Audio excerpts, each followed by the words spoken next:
Hello everyone! In my hand I have a list of 8 mistakes and frequently asked questions I get about the decks I made for my electric longboard. And in this video I'm going to go over all of them in as concise yet informative way as possible. First mistake, construction. Now I made videos about both of these decks, you can watch those, but keep in mind that I no longer endorse either method I used to make both of these decks. This deck was made out of 1/8" plywood, and unfortunately the glue that's used in plywood just isn't strong enough, and plywood should in general be a red flag that a longboard deck is going to break. What the ultimate demise of this deck was that water had gotten in through the screw holes and started to chew away at the glue that was used to bond the plywood together, and ultimately I was riding it and it started breaking, and then I just hopped off and did one big step and it snapped in half. This board lasted about 3 months. On this deck I decided to use solid maple veneers, but because it had a battery on the bottom I didn't want any of the sag to sit on the battery, so what I did was put all the veneers in one direction, which is basically just like having a solid piece of wood, which means cracking ultimately occurred. And you can see areas where I started to use epoxy to try to patch it, then it just got really bad. It was starting to crack in the back and split. Then I tried to put a bow tie, which just made the deck even worse, and here we are. This board lasted around 8 months. Now keep in mind, I'm a college student and I ride my board 2 to 3 times a day, every single day. So I ride these things hard. So on my most recent deck, I did what you're supposed to do, which is use solid maple veneers, but I alternated the grain. So that way it's a lot stronger and it's not gonna crack. First frequently asked question, how do I finish my longboard decks? On my first deck, I actually primed and painted it. And the nice thing about that was that the spray paint came out really nice. The bad part about it was that whenever the longboard deck would hit something or get scuffed or get dragged or whatever, the paint would peel off and you're left with completely bare wood. Now the paint did an okay or so okay job, but the product I used on my second and third deck actually works a lot better. I use what's called Polyshades. I actually got it at my local hardware store, and it's just a black stain and polyurethane mixed together. So what's nice about it is that it's a polyurethane, so it's waterproof coating that protects the deck, but it's also a black stain. So when you use it, you're staining the deck, the wood absorbs the stain, and whenever the board gets scuffed, you're not left with a bare piece of wood, but you're left with a black stained piece of wood. And usually the scuffs aren't even noticeable to the point where I never even bother to fix them or mess with them because the board's already well enough protected. Why black? I just like the look of black better. I think it's a lot cleaner than just bare wood. It looks a lot more put together when you look at the whole thing all together. If you watch my most recent deck build, you'll notice that in the middle of the video I actually cut the ends of the deck flat despite it being a semicircle at the end. And the purpose of that is kind of a no-brainer. It's so when I lean the deck against the wall, the deck actually has something flat to stand on, so it's not rubbing against the wall or swooshing around. It's just a nice flat surface to lean the board against. And the aesthetic look really isn't all that different.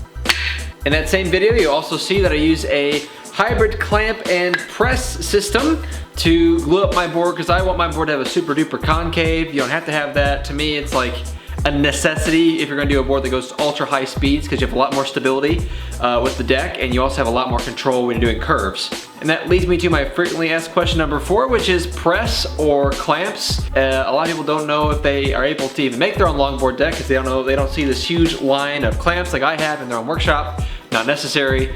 Go to the store, get some bolts, get a 2x10, and just put a board down the middle to act as your little bit of concave, and that's your simplified press. And a simple way to make a press would be to cut a bunch of pieces out like this and just glue them all together, and there's your press. I use a bunch of clamps. It's just what I got. You want to make a press, make a press. It all works.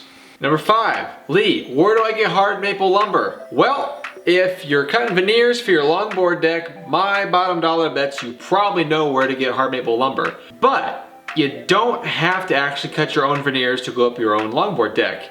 If you do a quick Google search online, you'll find a million sites that sell skateboard veneer packages ready to go, so you can cut your own custom shape, you can do the glue up, you can customize how many plies you want in your deck, and so on and so forth. Now the super difficult one is actually to find packs of longboard veneers. Veneers that are about 40 inches long and about 10 inches wide. Those are a little bit more difficult to find. I found some on eBay, I found some off a Woodcraft knockoff site, but they're out there, they exist. But you don't have to go out and buy lumber, have a bandsaw to cut up your own veneers, you can just buy the packages ready to go. The other cool thing is that you also get colored veneers. So you can get like blue, purple, red, like really bold colors if you want like a really cool multicolored veneer look. And that's something we're gonna do. Just a tip. Since I make electric longboards, how do I conceal all the screws for the enclosures? Well, it depends on how you make the deck. If you make a flat deck, you can use things like T-nuts or threaded inserts, or you could just countersink the screw holes so that way they're below the grip tape. If you look at Boosted or some of the other brands, you'll notice they use kind of like a furniture type screw that sits underneath the grip tape but also sits embedded in the enclosure for the battery. But if you're doing a concave deck, then you kind of have an issue of how do you get something flat like a T-nut to sit in a concave surface. And what I found is that you kind of overthink it. Wood screws are more than strong enough to hold the enclosure on, and the nice thing about wood screws is that wood is a really great vibration absorber, so you don't need to worry about Loctite or using lock nuts with nylon or anything like that. Wood screws are perfectly fine if you can find a way to work those into your design for your enclosure and your deck. The one downside about using wood screws is that if you're gonna be taking your enclosures off frequently and putting them back on frequently, the screw holes will probably wear out if you're not using a hardwood like maple. If you use something like bamboo or maybe a lower quality material, then those screw holes will probably wear out over time, especially if you over tighten the screws. And finally, the most frequently asked question that I get about making a longboard deck at home is, Lee, where do I get a longboard template? Oh my God. Now, it's not as hard as you think. This one I'm holding right here is my most recent longboard deck template where I designed my deck in AutoCAD, so I had everything exactly where I wanted it, and then I downloaded a non-free program that Matthias Wendell made. That's a big print program that lets me print things out one-to-one. That enabled me to make this and print it out and use it. But if you don't have that capability, it's really not that complicated. Actually, for my very first longboard deck I ever made, I got extremely lucky, and through searching, we're talking pages and pages of going through Google, someone had actually made a PDF one-to-one printout of the longboard deck design that I wanted. And if you look really, really closely at this design, all this design is literally the deck that Boosted uses, but instead of the curves, I've just made everything straight lines. That's the only difference between my deck and Boosted's deck. And honestly, you don't have to get that lucky. You just go online, find a deck design that you like, and then find a way to print it out in a one-to-one size. This can be done in Word, it can be done in PowerPoint, there's ways to do it online. I'll save the tutorial for another video. It's not complicated. Take a breather, think about it for a second, and you'll be able to figure it out. So, thanks for watching these tips, FAQs, and mistakes that I made on my previous longboard deck builds. I've made videos about all of my deck builds, and you're more than welcome to go check them all out, in addition to all the other longboard content on my channel. Thanks for watching, guys. If you have any questions, leave in the comments below. Until then, like the video if you want to support the channel, subscribe to support the channel, and check out future videos. Thanks. If you're 6 feet tall or taller, make your board at least 39 inches. Shoot for 40 inches, actually. You'll thank me later.